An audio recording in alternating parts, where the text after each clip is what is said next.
but that's enough for it to be very stable at speed. There isn't a car that can quite do everything as well as the Porsche in terms of you can just get in and drive when it's 3 degrees. It will start, it will run. You can put luggage in it, you can put up to 4 people in these cars, and you can go long distances and not feel like it's broken your back. You do feel like you are driving the car that little bit more. I'm not saying you don't feel like you're driving the 992, I'm just saying that this feels slightly more involving. Hi, this is Raj from MR Sportscars.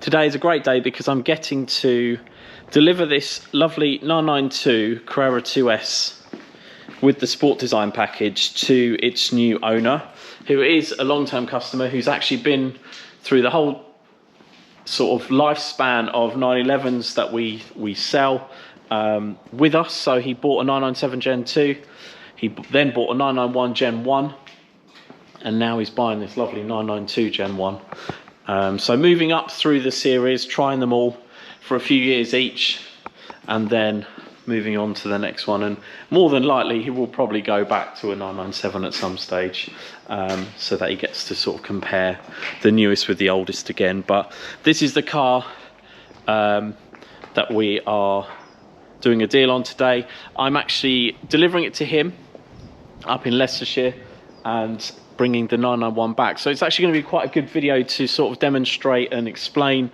the differences between a 992 Gen 1, which is a 3 litre twin turbo, 444 horsepower, I think it's 384 foot-pounds of torque, with a 400 horsepower 991 Gen 1. This is obviously, as I said, a 3 litre twin turbo. The Gen 1 991s are 3.8 litre flat sixes, normally aspirated, 400 horsepower. 0 to 60 is a little bit quicker in this, but the fundamental thing is that the driving of this I think is very different, and I'll go through that as I'm driving the two cars throughout today. It's a beautiful sunny day, January 2025, and yeah, I'm really looking forward to this journey in the two cars. Doing 80 miles in each back to back will be a really good comparison for me, motorways and also fast country lanes. So yeah, this is the Aventurine Green, Aurum Silk, which is based in Latin gold wheels with the with a sort of like matte finish rather than gloss. It's also got the Porsche Motorsport in gold, the side stripes and also the center stripe there, and a huge amount of options as you'd expect. I mean, we only aim to get the highest spec cars that we can find with all the key options, things like sport chrono, Bose, 18-way hardback sport seats. And equally, the 991 we're getting back is a car we've sold twice before, so I know it very well. And also that one was quite a special car because it's what's called the 50th anniversary options package. So basically it's a 2014, so that was when the 50th anniversary was around, and you could order a suite of options that were very popular in the range as a package at a discount to sort of commemorate the 50th anniversary of 911. So it's got some really nice features on it and other things as well. So the rear badge just says 911 from the factory. It has wheel spaces and things. It's in agate grey. It's got the sunroof, but not the glass one. It's got the metal roof one, and it's got Burmeister. So I'm quite excited to get that car back. The last owner has actually also upgraded the PCM 3.1 with the CarPlay system, so I'm eager to see that again in a 991. But for now, it's going to be driving this car up, and I'll talk about how it feels behind the wheel of this sensational supercar essentially now. The wheels are staggered, so the rears are 21-inch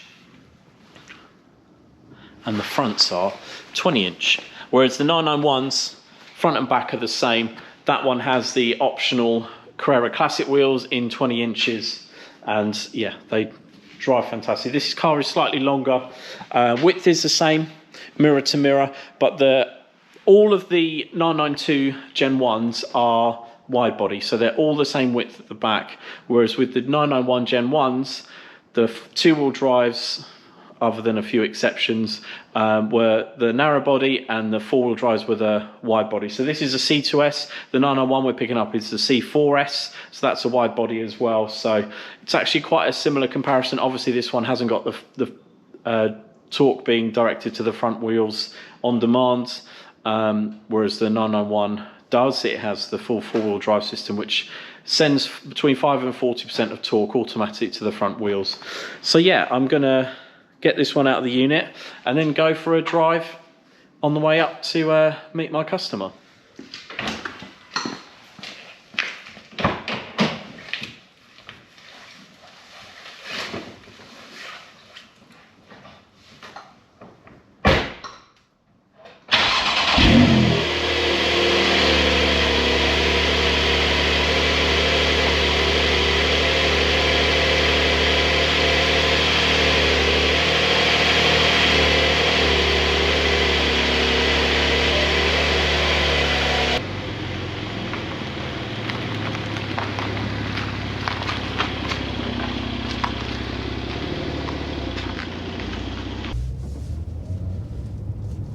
Okay, so I'm just leaving the premises now.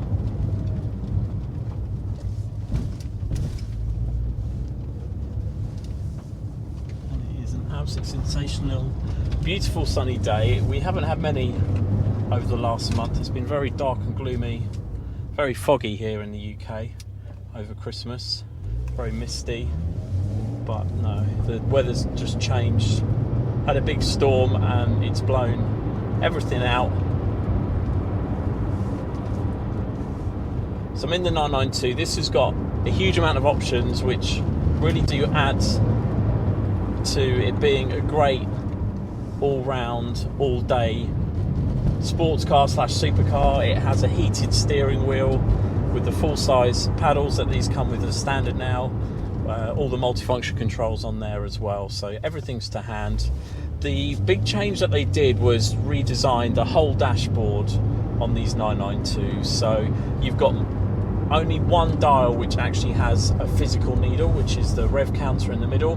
Everything else is LED, so everything is adaptable. You can have different displays on the car, display different things, even the side with which you could select the temperatures or the map. You can even have 3 different versions of basically the home screen on there. Likewise, they got rid of a lot of the buttons, so all of the Sport Plus, switchable suspension, switchable exhaust, all of that's controlled through the central screen now, which also still does all of the sat-nav systems. So that's the big change. If I'm honest, the plastics and leathers that they've adopted in the 992, they do feel not quite as high quality as the 991s, and it's the same with the 991s. They don't feel quite as luxurious as the 997. Yes, all of the design and everything is much more up to date, so it does look absolutely fantastic with the extended leather and then leather on the dash. They've moved the cup holders as well. There's one in the middle here, and then there's one by the passenger's left knee if you're a right-hand drive car, and it will be the reverse if you're in the US or anywhere else with a left-hand drive Porsche. So I preferred, I think, the cup holders that were above the glove box, but they've obviously updated their thinking and ideas behind where, in terms of ergonomics of the cabin, on where to put things. As I mentioned while walking around the car, the wheels have changed to a staggered setup. So it's on this car, it's got 20-inch front wheels and 21-inch rear wheels, and I think they've done that because of the additional power. So this car has around, well, it has 44 horsepower more than the 3.8. It also has a twin turbo setup, so that just means not only has it got more torque, it actually delivers it at lower revs, because Porsche turbos are so responsive. They don't just sort of come in one go. They actually spool up very, very early in the rev range, and actually maximum torque is around 2,300 RPM in this car. So it means that whatever gear you're in, it will just take off. And that means that you need a car with a very stable platform, particularly one with over 400 horsepower, almost 450 horsepower, rear-wheel drive. in all conditions it needs to be controllable and drivable, because these cars are used all year round, and I think that's why they've made the rear wheels bigger. I think it gives it a little bit more stability. The wheelbase is also, I think it's the same, 2450 with the 991, but that's enough for it to be very stable at speed. The Sport and Sport Plus actually haven't been moved to the well, they are on the central screen, but they're also on a drive selector wheel on the steering wheel as well. And there's also a new mode called dynamic response, which I really like actually. You press that and then you can overtake, so for 20 seconds or so you've got basically full dynamic involvement of the car at the touch of a button, so you don't have to go switch into a mode, drive and then switch it out. Kick down works obviously very well. The PDK was updated as well, so it's not a 7-speed, it's an 8-speed, and this car just handles unbelievably. It's just so responsive and almost too easy to go too fast, because it is just so responsive. The power's there, the torque's there on tap, and the roads are very slippery. I think it's only 3 degrees or something. Yeah, I've got an ice warning on the dashboard, but the traction control's not kicking in. It's not struggling for grip. It's just going at the point of you demanding. It's there. It does feel like a big car, but at the same time it doesn't handle like a big car, so it does feel substantial. The mirrors are actually, I think, a better shape. They've made them sort of like an upside down oblong, I guess you call it. So they're taller at the top, narrower at the bottom, and actually it gives you a better view of what's behind you on both sides if you've got them set up correctly. I normally have them set up so that there's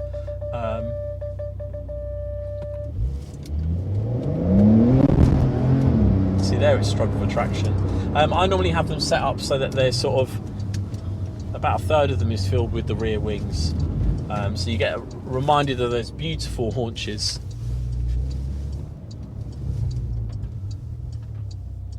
Just getting some fuel for the journey. I have got enough fuel, but I always like to leave customers with fuel in the car before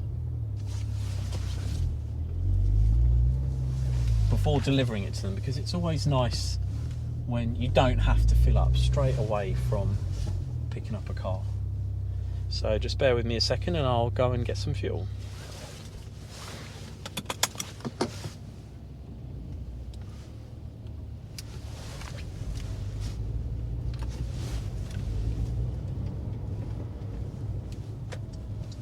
Okay, I've got my fuel for the journey, and yeah, I'm heading up to Leicestershire now. The car's all nicely warmed up. It's got lovely heated seats actually. They work exceptionally well. Actually, they always have really, from the 997 Gen 2 onwards, which is what we sell. They all have really effective heating systems, air conditioning systems, as long as they're working, in this case they are obviously working as they should be. This exhaust system actually is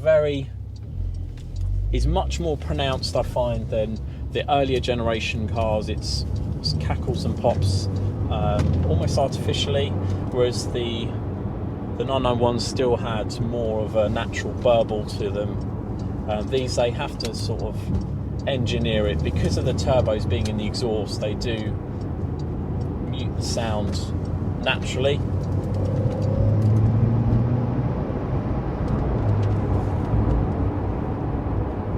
But it is, as I said, a great all-round, all-year-round supercar, sports car / supercar. I mean, it's so practical with that front boot. A lot of the sort of interior dimensions and things are very similar between the 991 and the 992. So the boot space is broadly the same. The big changes for me are the styling, both on the inside and the outside. So they did change that whole front end design, made the front bumper a completely different, more square design, as well as the lower part of the bonnet is a square edge rather than round. So the 991 was the last era with the rounded sort of lower bonnet. And then you've also got at the back a much more rounded rear end, more pronounced of the haunches, I think. The fact that they made them all wide body also is a big departure. But the other thing I do find quite surprising is they made it optional on where you put the number plate and on the rear. So if you didn't order the Sport Design kit, which this car has, the number plate sits much lower in the bumper. It sits in between the exhaust, and I think that almost overemphasizes the sort of bulge of the rear when you see a car with the number plate all the way low down and then just this big mass of lower bumper, rear bumper at the back there. And I do prefer it with the number plate in the more sort of 911 traditional place, which is sort of raised up above the exhaust, just below the badge. I think it looks, more naturally balanced in terms of styling.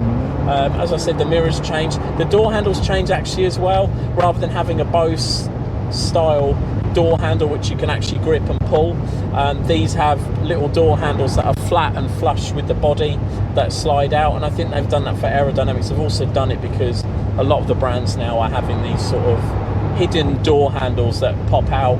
Things like McLaren's, even the Nissan GTRs, the R35s, they sort of came out with it where you still had to push it, testers, things like that. So it's kind of where the industry has gone. And you also have a whole suite of electronics now. So you have like lane departure warning, you can have active cruise control. You could have that in the 991 as well, but it was very rarely spec'd. I find I've seen very few with the adaptive cruise control from the factory in the 991 era, especially the Gen 1 991s. But other than that, I mean, on the motorway it is an absolutely very stable, very secure drive, and it's very easy to be going too fast or faster than you think, because you don't really feel the speed like you do in something like a 997. That's why I mentioned my customer may well go back to a 997 one day, is because through the generations you get almost speed, too much speed with ease. It gets easier and easier to go faster, whereas the 997s you have to work a bit harder to drive fast safely. In these it feels like it's absolutely effortless, and the 991s are sort of a midway between the two, the 992 and the 997 Gen 2, and I think that's the big difference in terms of when you're driving the car, is how much you feel that involvement, and also ability having to work for the speed that you carry.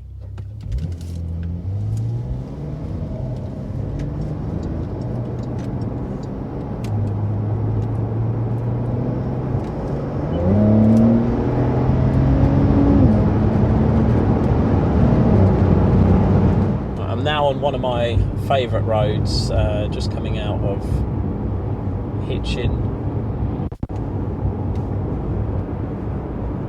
and it is a beautiful sort of sweeping B road. It's quite busy today, but it's still an epic driving road. Here we go. So I'm going to try dynamic response, and it is just effortless overtaking slower traffic with that dynamic response. You can turn it off as well if you've finished using it, so I used about 10 seconds then, and it just made it so fast, but yet so safe as well. And the technology in these cars is incredible. I mean, but the great thing with Porsches is that you're not necessarily, well, it's a good and bad. So the good is that it's always there, sort of keeping you on the right side of the road and still on the road, hopefully.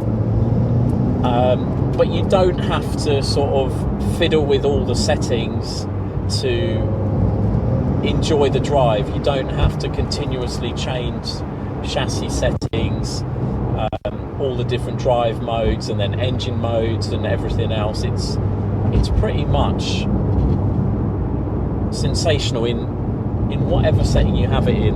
Obviously, if you change the suspension to the sport suspension, which I'll do now, sometimes it is a bit too crashy. So on this road, I think this road's too rough for it. So I'm going to put it back to normal. So it glides over the bumps. The PASM system is always adapting as well, and I think it got more complex and more intuitive across the generations, so they made it cleverer at sort of reading the road as you were driving. But this car, yeah, feels very safe and secure on the road. Again, I've still got the ice warning on the dashboard, but even with these summer tyres on, it's not feeling like it's gonna sort of propel you into the hedge if you put your foot down unexpectedly. The pedals are very similar in the two cars. You've still got the classic floor mounted, floor hinged accelerator that Porsches are known for and revered for, just like all the classic sports cars of the 60s, and before and after that they sort of had that floor mounted pedal rather than having it sort of suspended in air like you do with the brake pedal. But yeah, the accelerator's always been floor mounted, and that's a definite choice of keeping the character alive of the 911. And even though this car has got a lot bigger, you've still got those recognisable shapes, those round oval sort of like headlights at the front with the extended and enlarged arches, that lower bonnet than the wings, and then you've got the sort of rounded rear end with the accentuated haunches over the wheels, and then that sort of like slim, sleek cockpit going from front to back. And when you look at it at the side, it's the same 911 silhouette, but as you'd expect, if you parked, say, like a 60s 911 next to this, you'd be quite shocked at the change in dimensions between the 60s and now. But then again, that's 60 years of progress. There's 60 years of additional rules that have been applied, so that's not only to how the engines run, how clean they are, emissions and that kind of thing, but also safety. More importantly, these cars, I mean, if you tried to put 400 or 500 horsepower in an original 911 with the technology it has, yes, it would be absolutely phenomenal in terms of power to weight and things like that, but would it still have windows that demist? Would it still have the ability to stay on the roads no matter how sloppy you are with accelerating, braking? No, you would have to actually always be absolutely on the ball, because you'd have much narrower, smaller diameter wheels, so the power you would have to manage, you couldn't just put your foot to the floor like you can in this.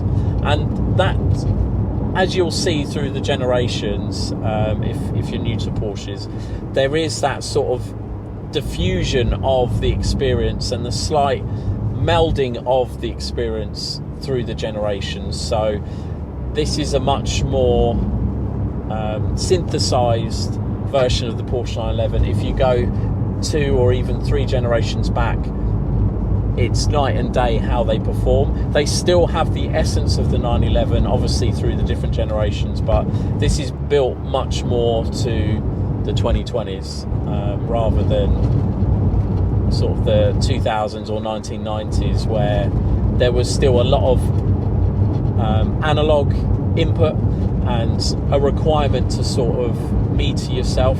With this, it's kind of designed to do everything for you if it needs to, but at the same time you have got that user involvement, that driver engagement, and that's why people still love these cars, because compared to everything else, the brakes still are less servoed than your everyday run around Golf, for example.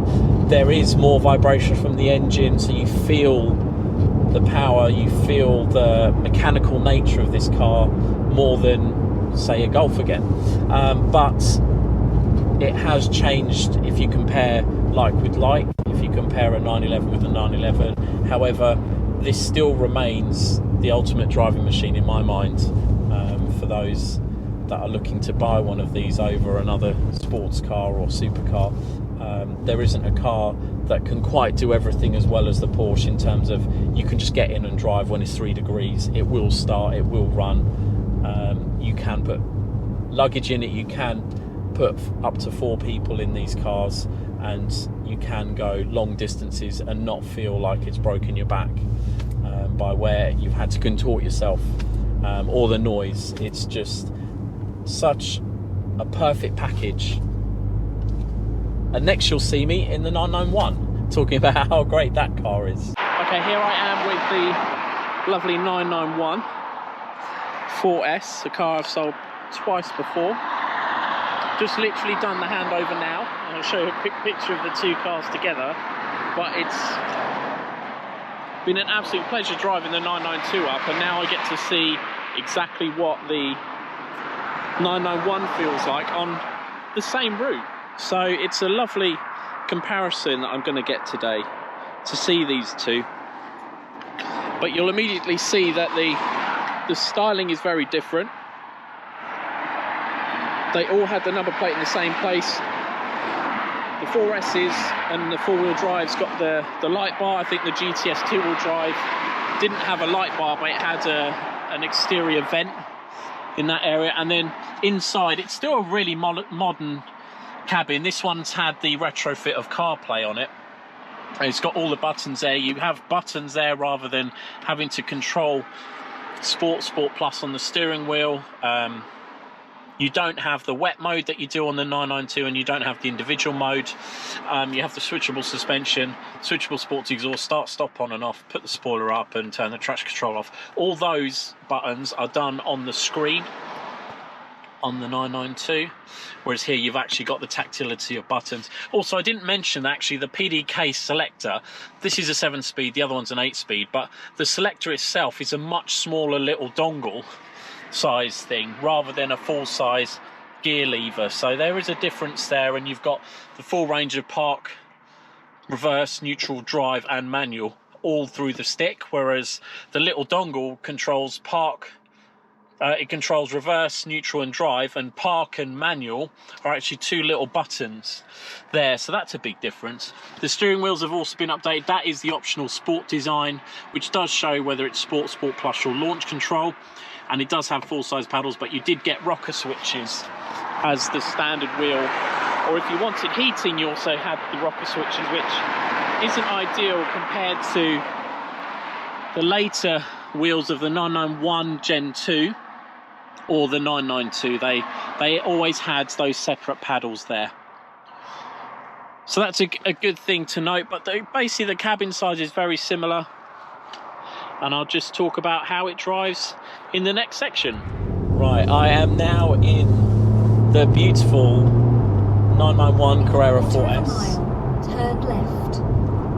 And I am coming a slightly different way back actually. I've come off the M1 a little bit later near Luton. I'm just going via Kimpton on the back lanes. Now, immediately after I sat in this 991, there was one crucial difference that I wasn't aware of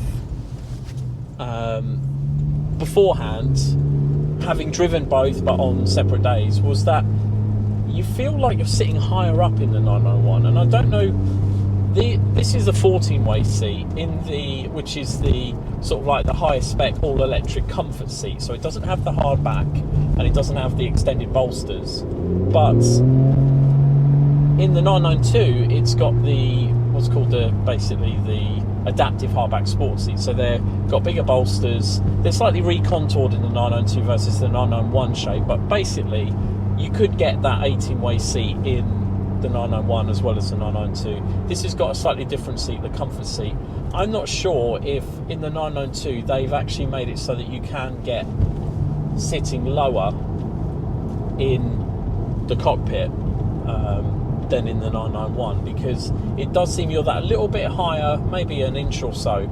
It's enough to notice if you go into them back to back, and that's the big thing. Obviously the other thing is that I've driven thousands of miles in these 991s, so immediately as I got into this I felt so familiar, because I've driven all the the different models of 991, so I know how they feel. They're just another level of intuitiveness based on just my experience in driving them. Whereas the 992s, I'm still getting to grips with in how they move on the road and everything else. But this one did feel immediately comfortable. The 992 I wouldn't push as much because I haven't had the experience that I have had in 991s. So that's the only other thing. But the performance is there on tap. There is a slight delay because obviously it hasn't got 2 turbos powering that, working with that engine. It's the 3.8 litre flat 6, and it does perform brilliantly, and it sounds absolutely epic. It sounds much more natural than the 992 in terms of when you switch on the sports exhaust. But it's a real experience, this car. I mean, the 4-wheel drive doesn't interfere, I don't feel, compared to the 2-wheel drive 992. There's just that urgency that you get with that 3 litre twin turbo isn't here in the 991. But having said that, this feels like you, as I said before, have to work a bit harder because it's that previous generation to actually get the speed. The 997 even more so, but it's not to the point where you feel you have to like absolutely rev it to insanity or anything like that. It's just you can have more confidence actually putting your foot down and actually knowing what you're going to get in return. That's the other thing I'd say, is that it feels instinctively more natural behind the wheel.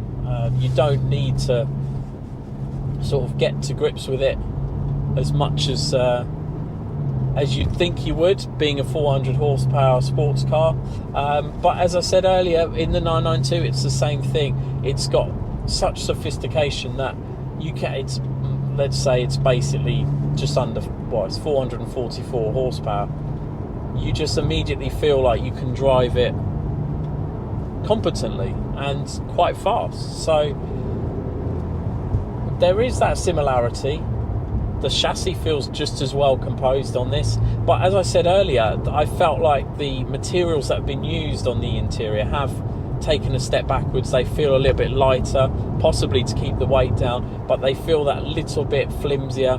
This feels like a higher quality sort of level of leather, plastics and all the other materials used in it, but it does feel like a generation before in terms of it has one LED screen on the dashboard which you can change in a similar way to the 992. It does have a sat-nav screen. This one has been updated with CarPlay, as I mentioned, so that is another plus, but it doesn't have that sort of full integration that the other one appears to have when you compare that there are buttons to turn things on, which I'm not actually knocking. I actually prefer the buttons, because when you're going 8, 9 tenths or even 5 tenths, you don't want the distraction of touching a screen and going through menus. If you know where the button is, which you will do after you get used to these cars, you'll be able to press it without looking down at the button panels. You'll just know. And also there's a confirmation on the screen on the right hand side here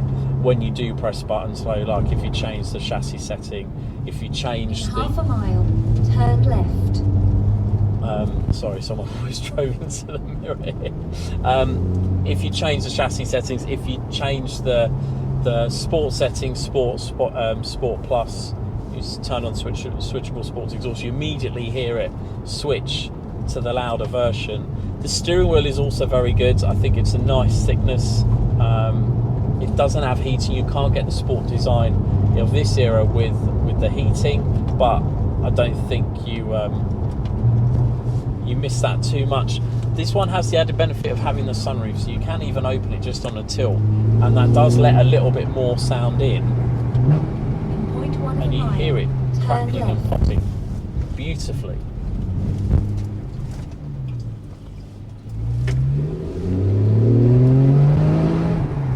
Hopefully you can hear it now, but it is just a epic sound. Turn left. Actually, with regards to sports exhaust, these cars are now getting at the sort of age, so this one's 10 years old, just over 10 years old now. It is under Porsche warranty. The last owner who bought it off of us with Porsche warranty claims for the rear exhaust, because only one of the valves of the two were working on the switchable sports exhaust, and they actually gave him a whole new exhaust. He also had a PADM failure as well, so because he's got Sport Chrono Package Plus, it means you get the Porsche Active drivetrain mounts, and they do fail at random, and he's had both of those replaced under warranty as well. So it's just something to note when you're buying one of these, that check that the sports exhaust does work. Obviously check if there's any errors on the dash for PADM, because they are quite costly now. People are saying that they're around £1,200 including fitting each, so it is quite a costly repair on one of these cars. And it isn't even age related with the PADM. I've had cars that have gone after 3 or 4 years. I've had cars that have had them replaced in the summer, and then the same units have failed in the winter. That was a 911 turbo from memory. So you do have to be aware that there is that. If you get a decent comprehensive warranty, the comprehensive warranty we offer does cover them, and also the Porsche main dealer warranty obviously covers them as well. So that is one thing to note, is they can be quite large unexpected bills, particularly the switchable sports exhaust and the PADM. They're the only two real sort of like costly things that sort of occur on the 991s. On the 992s, on the later 992s, on the 3 litre twin turbo, so that's 991.2 and 992 onwards. On the early 991.2s, there can be an issue with turbos requiring a rebuild, because they let out a lot of smoke on startup. It isn't a massively common issue, but it has occurred a number of times where it's been noticeable, where people are saying on the forums and on the various public groups that they've had their car either repaired under warranty, or they've had to fork out because their car is no longer under warranty. So you need to check that out as well, and make sure the car that you're buying, if it's 3 litre twin turbo, doesn't have smoky turbos, because the costs of getting those replaced could be up to sort of £10,000-12,000, which is basically what a rebuild on an early 997 Gen 1 or 996 would cost. So it is frustrating for owners of those cars if they do fall foul of their car needing that turbo work done on them. And that's why I think these are the sweet spot, the 991 Gen 1s, because they have that tried and tested, normally aspirated engine without all of the fuss or complication. Yes, they don't have that sort of supercar performance that the 992 does, but they have not far off, and I think they sound more naturally high performance, if that's such a thing. You do feel like you are driving the car that little bit more. I'm not saying you don't feel like you're driving the 992, I'm just saying that this feels slightly more involving, but slightly less involving than the 997 Gen 2. So I do think it is a fantastic all-round, just like the 992 is. But if you were choosing between a 992 and a 991 Gen 1, it all depends on where you sit on how you like the car to perform. Whether you like all of your gadgets and everything to be integrated, that you can have a Porsche Connect app like you can in the 992 that tells you the status of the car and everything on your phone. That's where the 992 really shines, is that sort of cutting edge technology, whereas the 991 has enough of it to feel it's modern day and modern tech, but it still has that old school feel as well. And that's where I'll leave this video. I hope you found this comparison of the 992 Gen 1 and the 991 Gen 1 useful. Please do comment, please do like and subscribe to my channel. Thank you for watching.